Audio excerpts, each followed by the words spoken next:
Hey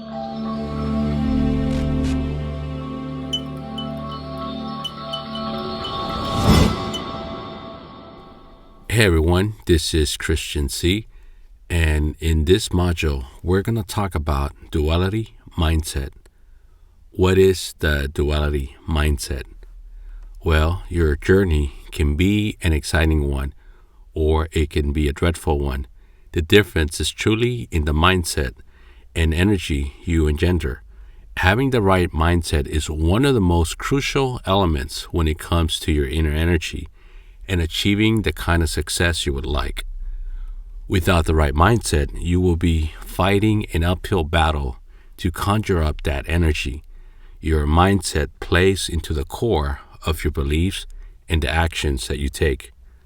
Now, most of us know this already, but what we really have to do is find a way to be able to automatically bring up the concept and action of mindset and mind frame when it needs to be there. You'll hear me many times talk about architecting a process because even though energy work is seen upon as a free will of mystical happenings, if you're able to actually build a process of universal energy, then you will move leaps and bounds ahead.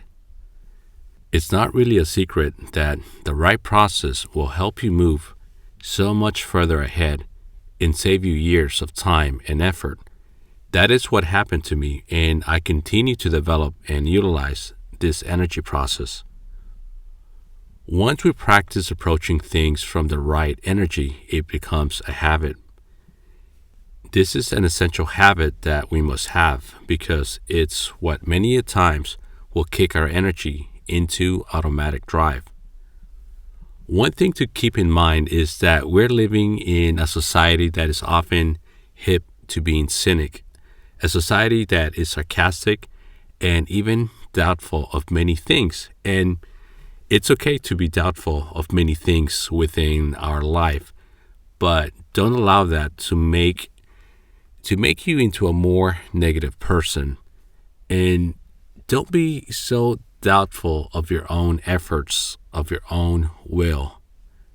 In turn, create a mindset that manifests the attainment of your goals. Don't allow others to build and suggest towards your mindset in which you cannot attract abundance into your life. The choice is up to you, and it begins with the right mindset.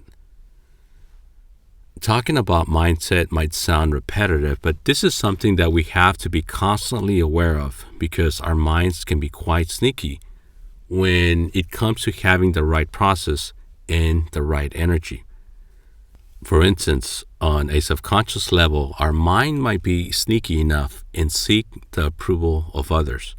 We might not be aware that our personality might have this underlying shift to become more agreeable and quote-unquote nice, to the point that it becomes submissive, in which we seek the approval of our peers and even strangers. We might approach interactions with others with a weak mind frame that is created through a weak mindset. And by all means, I'm not saying don't be nice, but become aware of where that energy comes from. There is a difference between being nice and being supplicant, being a yes man or a yes woman.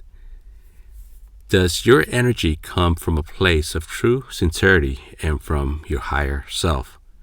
Or does it come from a sneaky place that is perhaps part of your ego self? Do you often seek the approval of friends and family and even peers and everyday strangers? Might this be one of the challenges you currently face? So many things get processed on a subconscious level that we must really become aware of these things in order to avert further influence from such energy that is not really helping us in our journey.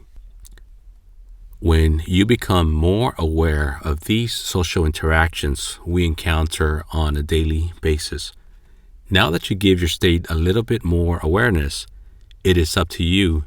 It is now your decision if you want to continue to accept this state of mind that others permeate around you, or if you just want to go with the flow, or if you want to create more incremental changes on how you interact with others.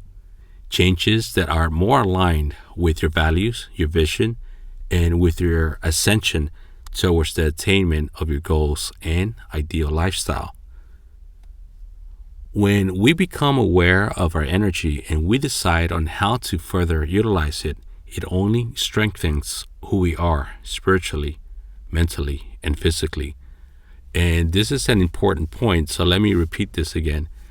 When we become aware of our energy and we decide on how to further utilize it, it only strengthens who we are spiritually, mentally, and physically.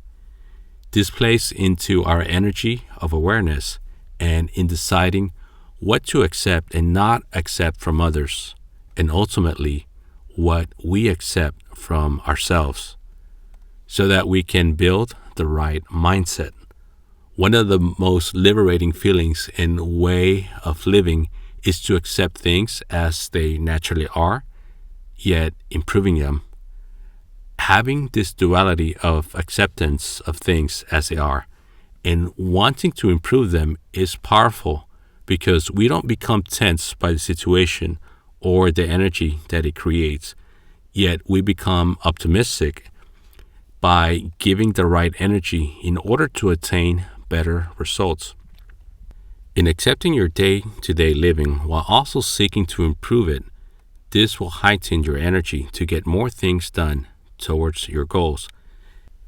And it's not just about accepting things as they are, but having the confidence after accepting them to move forward, to take flight and ascend. It all comes down to the choices that we make and in asking ourselves the right set of questions. Some of these questions that you can ask yourself are, do I accept things as they are now? Again, do I accept things as they are now? If not, how can I change things? These questions purports both dual sides accepting things as they are, yet continuing to move forward in ascent to make life better. Wouldn't it be great if you don't have to force yourself into a corner and into accepting things as they are or not accepting things at all? Your journey begins by gaining more awareness of the state of energy you are in right now and feeling good, feeling confident about the direction you're moving towards. Begin to see more choices opening up for yourself, especially when a challenge presents itself, and move from the perspective of choosing something that perhaps is not great at the moment, but perhaps with a little bit of work and effort, it will be worth it. Let me recap these 2 points. 1, saying I accept things as they are now. And the second point, move forward on a journey filled with enlightenment and ascension. Again, the points are, number 1, saying I accept things as they are now. And number 2, moving forward on a journey filled with enlightenment and ascension. Once you have accepted your path and you have faith in your own energy and in universal energy, then you will begin to ascend to new heights. Depending on where you are in your life, this might seem like a simple thing to do, or it might be one of the hardest challenges you will face. But ask yourself, from a level of 1 to 10, how difficult is it to truly create that change that I desire? And if this is indeed a difficult task, then perhaps you would want to begin by putting yourself in the right mindset. And you can do this by suspending the limiting beliefs and doubts that are currently anchoring you down. Just simply put those limiting beliefs aside and ask, what if? What if change is truly possible once I begin to move towards my desired goals? Don't let any burden hold you down, and don't overanalyze things. Simply go for it and see what results you get. Take that outcome and continue to improve upon it until a more ideal outcome is delivered.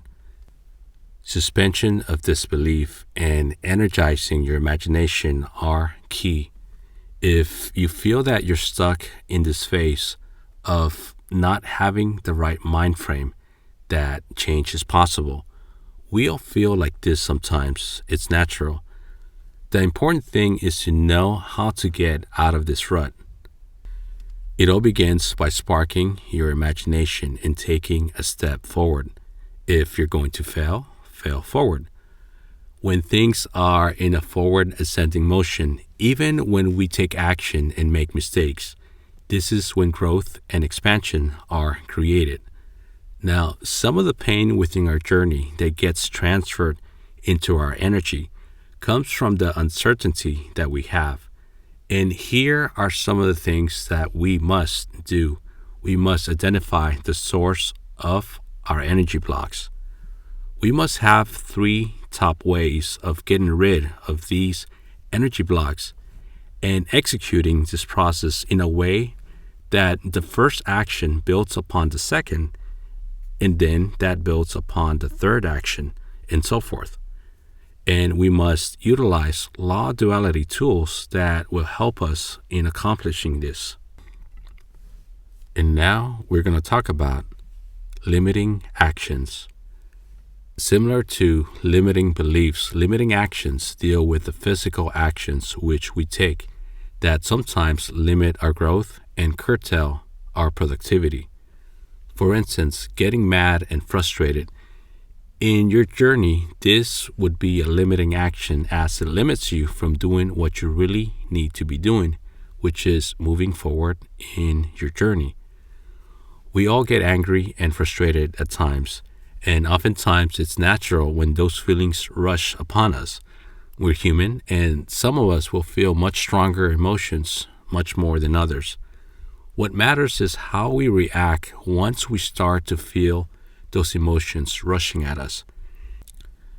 The key is not to allow this negative energy to continue to elude within us. We need to have a plan in motion by which we can change automatically when we start feeling these negative emotions trying to overcome us. What if this is just a signal for us to create a shift within our energy? What if instead we use this as a signal to change our energy into energy that is more productive? And what is the best way to combat limiting beliefs and limiting actions? In the coming modules, we will break everything down and I will give you some powerful techniques that you can use. We will start with our energy of duality, the ego and the higher self, and use that as a foundation for which we can apply our energy towards those techniques and processes. For now, remember that your mindset is a good starting point for the overall architecture of your goals. Through this program, we will go on a journey to zero in on these areas so that you may have a broad and defined perspective and process that you can utilize.